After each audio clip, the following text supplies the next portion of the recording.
ጉባኤ እልል ብሎ አጨብጭቦ ለመለያየት አይደለም።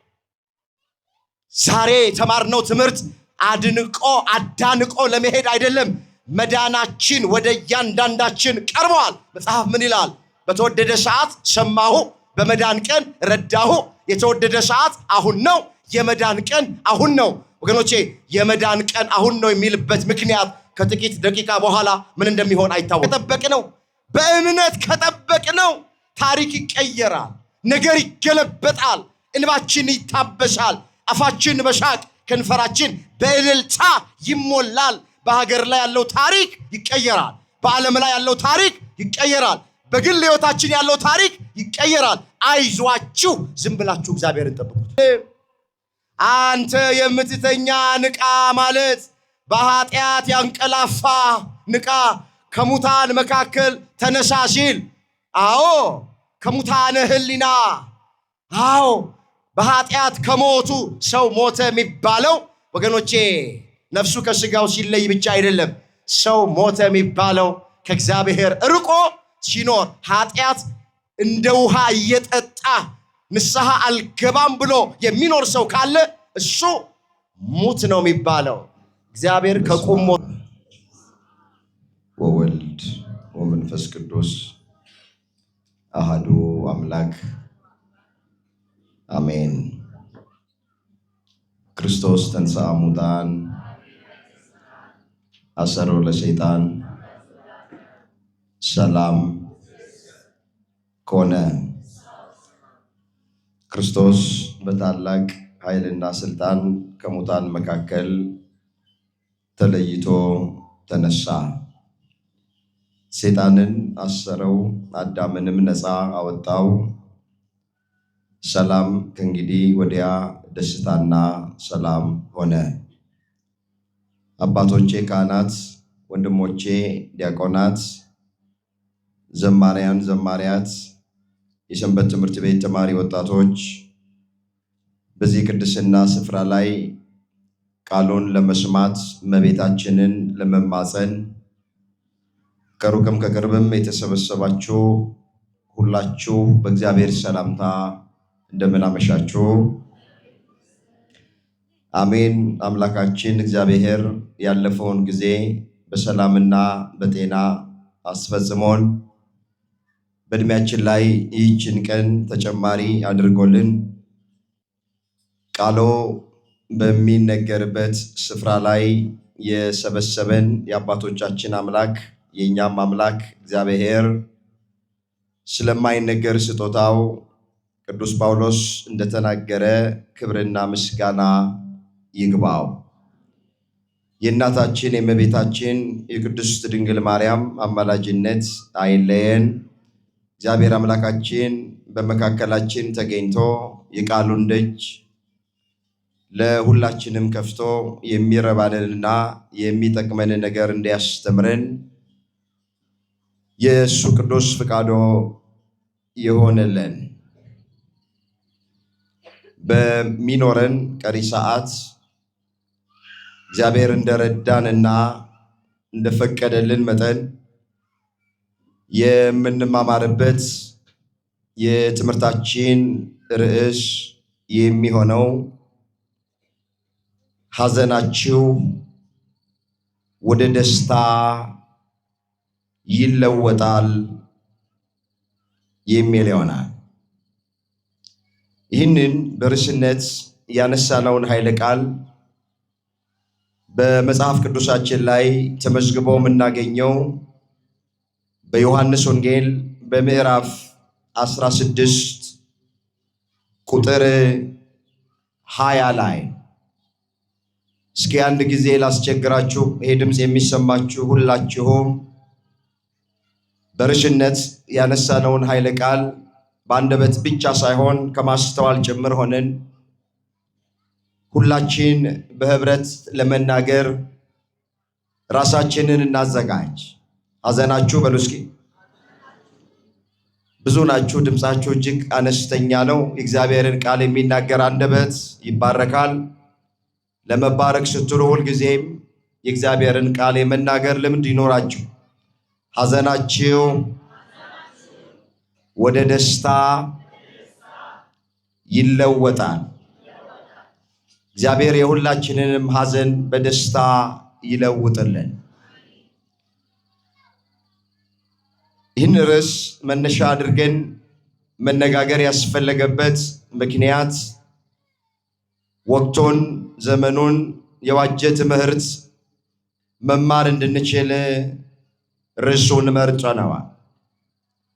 ሁላችን እንደምናውቅ እንደ ቤተ ክርስቲያናችን ስርዓት መሰረት አሁን ያለንበት ዘመኑ ዘመነ ትንሣኤ እየተባለ ይጠራል።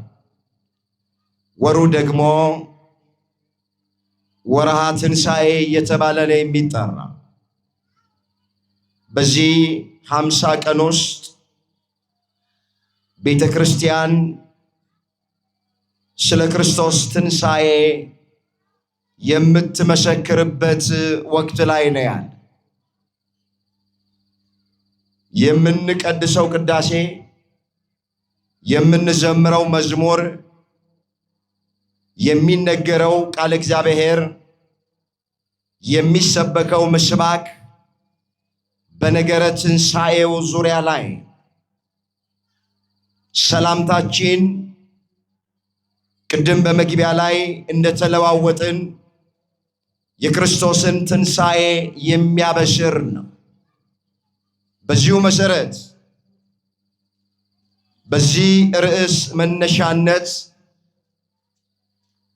ወደ ሕይወታችን ያተኮረ ግን በትንሣኤው ዙሪያ የሆነ ትምህርት እንደ እግዚአብሔር መልካም ፈቃድ እንማማራል።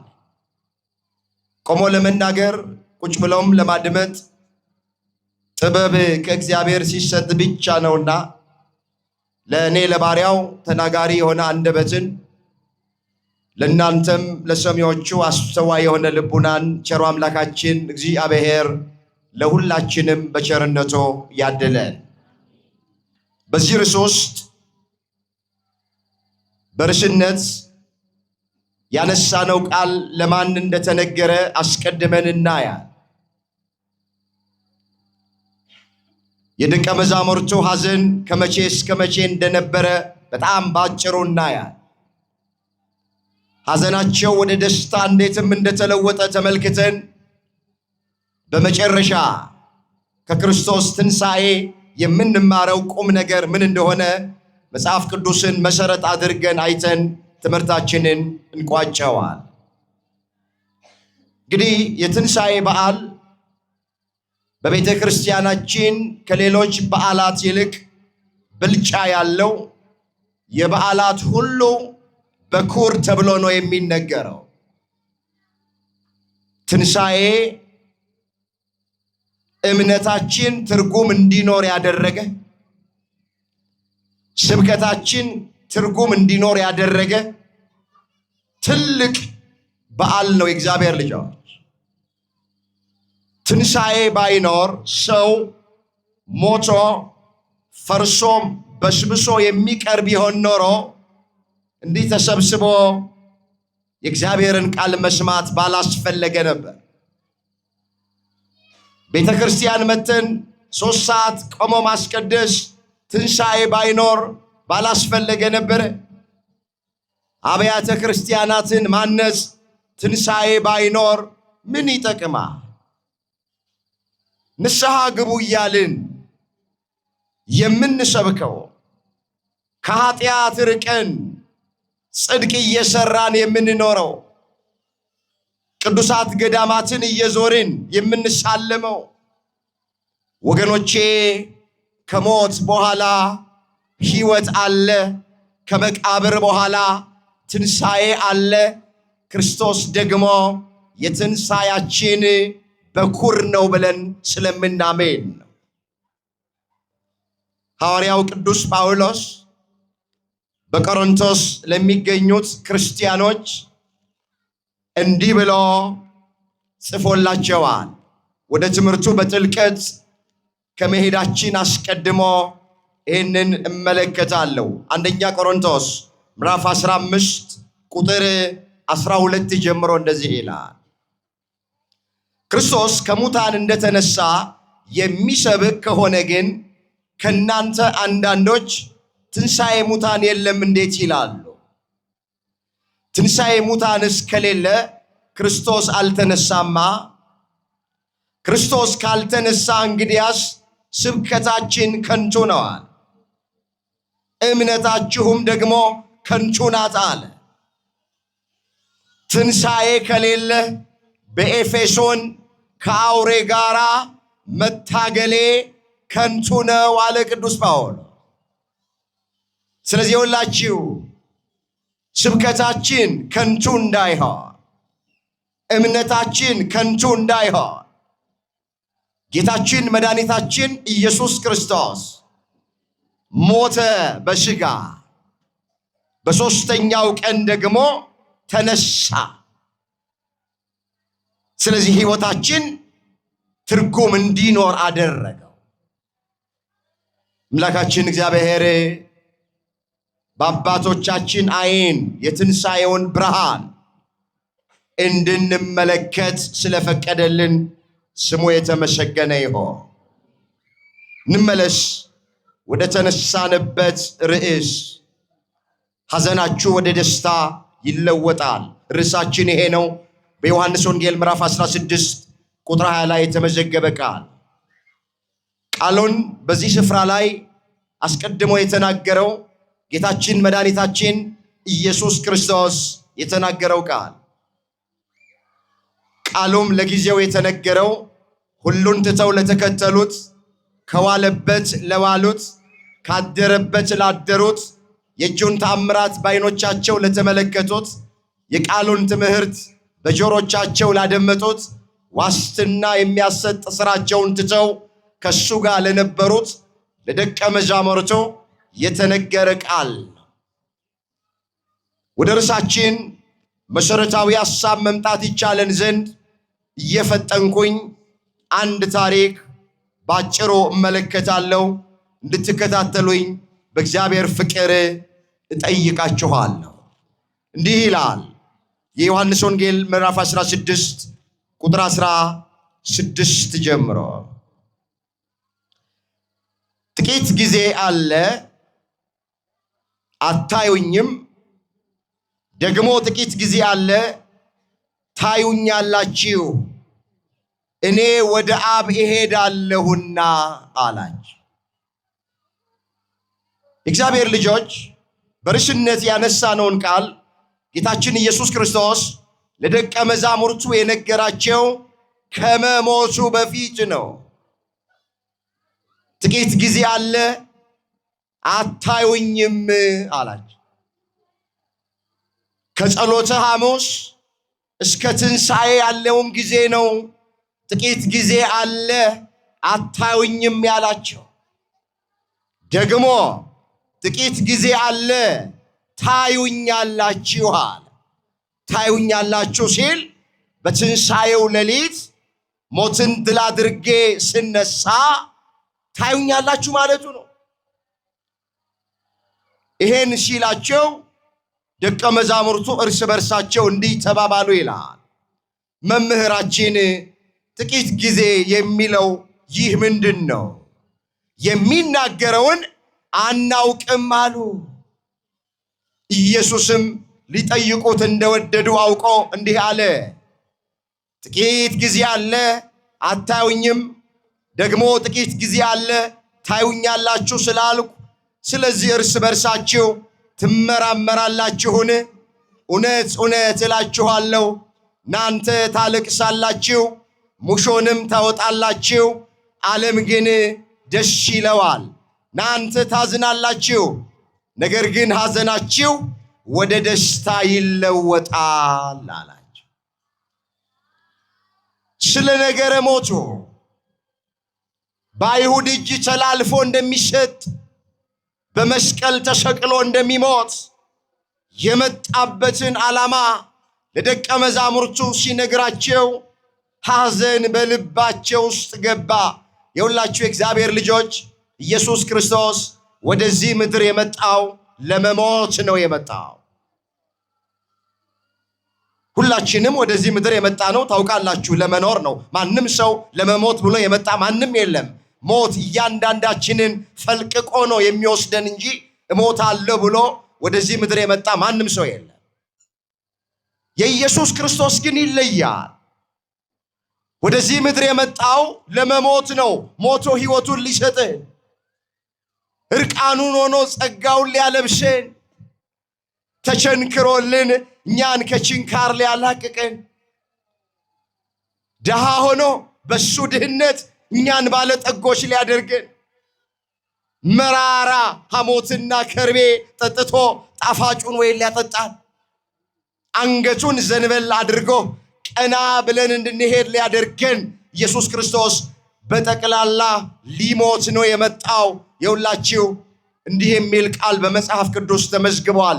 በማቴዎስ ወንጌል ምዕራፍ 17 ቁጥር 22 ላይ በገሊላም ሲመላለስ ኢየሱስ ለደቀ መዛሙርቱ እንደዚህ አላቸው፣ የሰው ልጅ በሰዎች እጅ አልፎ ይሰጥ ዘንድ አለው፣ ይገድሉትማል፣ ነገር ግን በሦስተኛው ቀን ይነሳል አላቸው። ደቀ መዛሙርቱም እጅግ አዘኑ ይላል። የደቀ መዛሙርቱ ሐዘን የጀመረው እንደሚሞት በነገራቸው ጊዜ ነው። ቃሉን አስተውሉት። የሰው ልጅ አለ። የሰው ልጅ የሚለው ራሱን ነው። ከሰው ወገን ከተገኘች ሐናና ኢያቄም ከሚባሉ የተገኘች ድንግል ማርያም ወላዲት አምላክ ከሷ ነው የተወለደው። ስለዚህ አንዳንድ ስፍራ ላይ ኢየሱስ ክርስቶስ የሰው ልጅ ተብሎ ይጠራ። የሰው ልጅ አለ ራሱን ሲጠራ። በሰዎች እጅ አልፎ ይሰጥ ዘንድ አለው፣ በአይሁድ እጅ አልፎ ይሰጥ ዘንድ አለው ሲል ነው። ይገድሉትማል አለ፣ ይገድሉኛል ሲል ነው። ነገር ግን በሦስተኛው ቀን ይነሳል አላቸው። የሁላችሁ እንደሚሞት አስቀድሞ ነግሯቸዋል። በመዋዕለ ሥጋዌው በማስተማር ወራቱ እንደሚሰቀል ነግሯቸዋል። ሞቶ እንደማይቀር በሦስተኛው ቀን እንደሚነሳም ነግሯቸዋል። እሞታለሁ ብሎ የሞተልን፣ እሰቀላለሁ ብሎ የተሰቀለልን፣ ደግሞ እነሳለሁ ብሎ የተነሳልን መድኃኔ ዓለም ኢየሱስ ክርስቶስ ብቻ ነው። ይህን ባላቸው ጊዜ ደቀ መዛሙርቱ እጅግ አዘኑ። ሐዘን ወደ ልባቸው ገባ። ለምን አዘኑ? ሁሉን ትተን የተከተልነው እሱን ነው።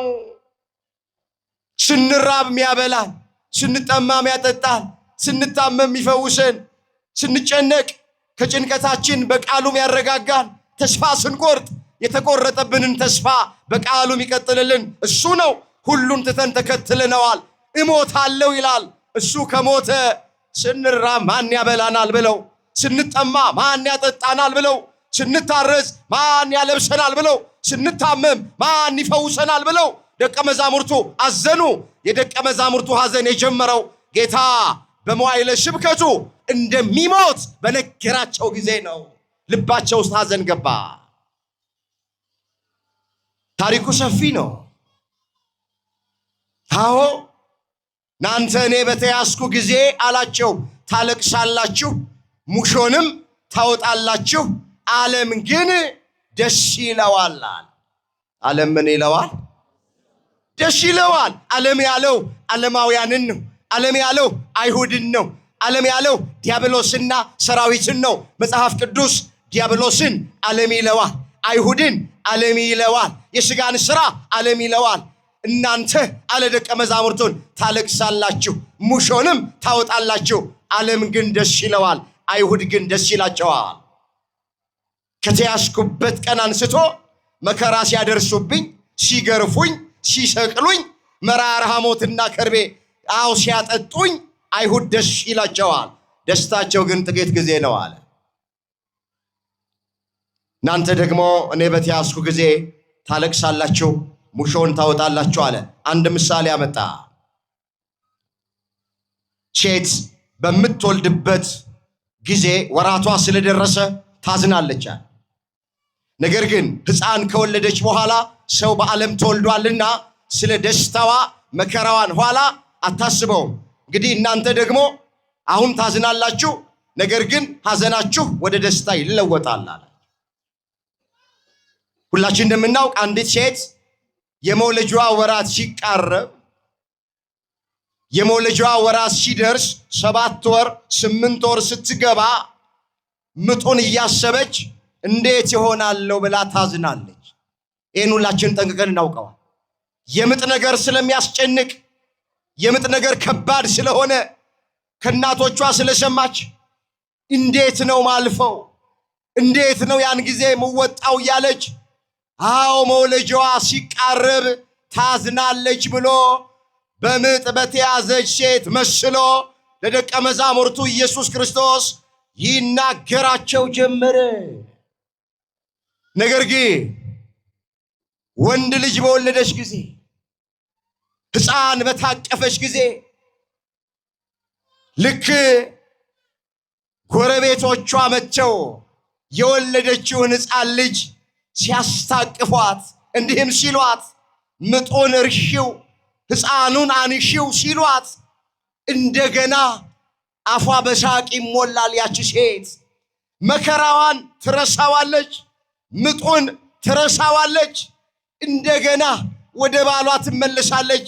አስቀድማማ በምጥ ሰዓት በጭንቅ ሰዓት እግዚአብሔር ሆይ ትላለች፣ ዛሬን አውጣኝ እንጂ ቀና ብዬ ባሌን አላየውም የሚሉ ሚስቶች አሉ። ሲጨነቁ ማለች እኮ ነው። መከራው ሲጸናባቸው ነፍስ ውጪ ነፍስ ግቢ ላይ ሲሆኑ ቅዱስ ገብርኤል የማይጠሩት የመላእክት ስም የለም፣ የማይጠሩት የቅዱሳን ስም የለም። የዛሬን ብቻ ድንግል ማርያም ቀና ብዬ ባለቤቴን አላየውም ይላል። ምጥ ስለሆነ ስለሚያስጨንቅ ማለት ነው። ልክ ግን ሕፃኑ ከተወለደና በደረታቸው ላይ መጥተው ሲያስቀምጡላቸው አይናቸውን በአይናቸው ሲመለከቱ ምጡን ይረሱታል፣ መከራውን ይረሱታል፣ ደስ ይላቸዋል። ሐዘናቸው ወደ ደስታ ይለወጣል። ምን እያላቸው ነው? እኔ ከተያዝኩኝ ከጸሎተ ሐሙስ ምሽት ጀምሮ እስከምነሳበት ቀን ድረስ እናንተም ልክ የመውለጃዋ ወራት እንደደረሰ ሴት ልጅ ደቀ መዛሙርቱን ታዝናላችሁ፣ ሙሾ ታወጣላችሁ፣ ታለቅሳላችሁ። ነገር ግን እንደገና በትንሣኤ ሳያችሁ ሐዘናችሁ በደስታ ይለወጣል አላቸው። እንዳዘናችሁ አትቀሩ፣ እንዳለቀሳችሁ አትቀሩ። እንባችሁን አብሰዋለሁ፣ ሐዘናችሁን በደስታ እለውጠዋለሁ አለ። ታሪኩ ሰፊ ነው። ስንማማር እንደሰነበትን ብዙ ነገር አልተርክም። ወደ ኋላ ማየው ነገር ስላለ ጥቂት ነገር አይቻችሁ ወደ ዋናው ነገር ይመጣል። ጌታችን መድኃኒታችን ኢየሱስ ክርስቶስ ብዙ መከራ ካደረሱበት በኋላ፣ ብዙ ስቃይ ካደረሱበት በኋላ ዓርብ 6 ሰዓት በመስቀል ላይ ሰቀሉት። ቅዳሜ 9 ሰዓት በፈቃዱ ነፍሱን ከስጋው ለየ። 11 ሰዓት ሲሆን ወደ መቃብር ዮሴፍና ኒቆዲሞስ በአዲስ በፍታ ገንዘውት ማንም ባልተቀበረበት በአዲስ መቃብር ስጋውን በዛ አሳረፉ። ደቀ መዛሙርቱ በዚህ ሰዓት ሐዘን ላይ ነው ያሉት። ጭብጥ ኩርምት ብለው አንድ ቤት ውስጥ በራቸውን መስኮታቸውን ዘግተው አይሁድን ስለፈሩ ተሰብስበው ነው የተቀመጡት። ዓርብ 11 ሰዓት ወደ መቃብር ወረደ። ቅዳሜ መቃብር ውስጥ ቆየ። ቅዳሜ ሌሊት ለእሑድ አጥቢያ ጌታችን መድኃኒታችን ኢየሱስ ክርስቶስ በፈቃዱ ስለ ሰው ልጆች የሞተ በስልጣኑ መግነዝ ፍቱልኝ፣ መቃብር ክፈቱልኝ ሳይል በሦስተኛው ቀን ሞትን ድል አድርጎ ተነሳ። ክብር ምስጋና ለአምላካችን ለእግዚአብሔር ይሁን። ሞት ይዞ ያስቀረው ዘንድ አልቻለ። ብዙዎቹን ያሸነፈ ሞት፣ ብዙዎቹን ይዞ ያስቀረ ሞት ኢየሱስ ክርስቶስን ግን ሊያሸንፈው አልቻለ።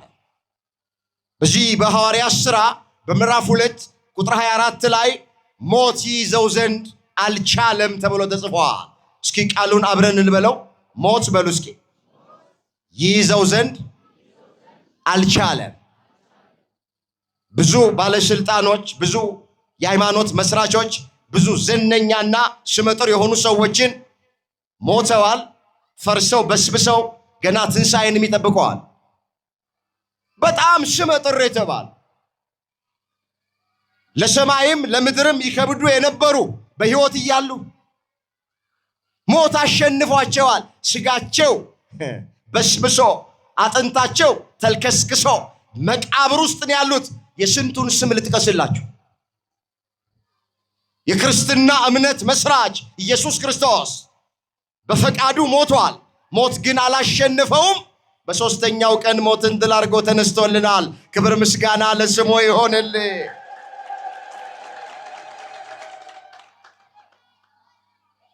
እንግዲህ በተነሳበት ሌሊት ቀጥታ የሄደው ደቀ መዛሙርቱ ተሰብስበው ወደ ነበሩበት ቤት ነው። ምን ብሏቸው ነበረ? ሐዘናችሁን ወደ ደስታ እለውጠዋለሁ፣ እንደገና አያችኋለሁ፣ ልባችሁ ደስ ይለዋል ብሏቸው ነበረ። ቃል ገብቶላቸው ነበረ። ላያደርግ የማይናገር ቃሉ በምድር ላይ ጠብ የማትል እውነተኛ አምላካችን ሐሰት ለባህሪው የማይስማማው ጌታ በተነሳበት ሌሊት ደቀ መዛሙርቱ ወዳሉበት ስፍራ መጣ ይላል። ይሄ ታሪክ በዮሐንስ ወንጌል በምዕራፍ 20 ቁጥር 19 ጀምሮ የተመዘገበ ታሪክ ነው። ተመልከቱት። እንደዚህ ይላል። ያም ቀን እርሱም ከሳምንቱ ፊተኛው በመሸ ጊዜ ደቀ መዛሙርቱ ተሰብስበው በነበሩበት አይሁድን ስለፈሩ፣ አይሁድን ምን ስላሉ?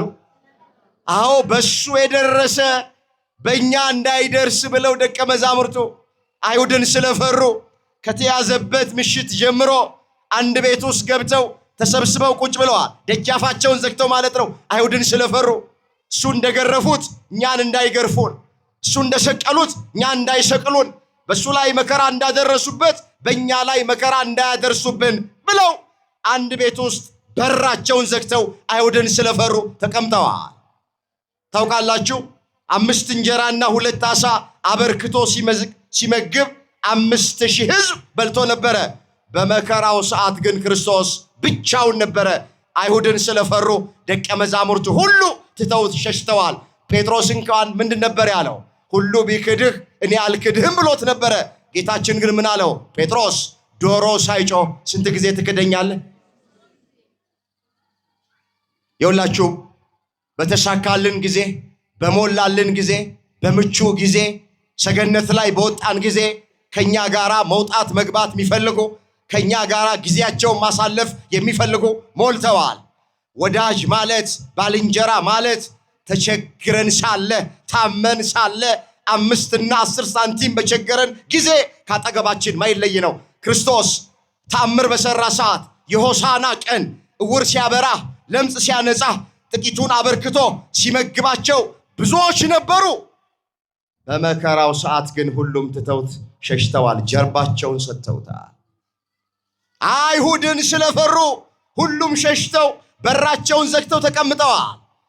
ጌታችን መድኃኒታችን ኢየሱስ ክርስቶስ በዚያች ሌሊት መጣና እንደዚህ ይላል፣ ደጆቹ ተዘግተው ሳሉ ኢየሱስ መጣ፣ በመካከላቸው ቆሞ ሰላም ለእናንተ ይሁን አላቸው ይላል።